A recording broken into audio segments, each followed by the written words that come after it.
Start by opening Fortnite and tapping your profile picture in the upper right corner of the screen. Next, head into Settings. From there, tap the last icon at the top, labeled Account and Privacy.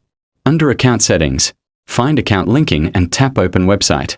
This will take you to the Epic Games website. Once the page loads, tap the profile icon in the top right corner next to the download button. Then select Account Settings from the menu. On the Account Settings page, scroll down until you find your display name. Tap the Edit button beside it. A message will appear letting you know that after changing your display name, you won't be able to change it again for 2 weeks. If you're happy with that, type in your new display name. Check the confirmation box, and tap Continue to save the change. That's all there is to it. Your Fortnite display name will be updated.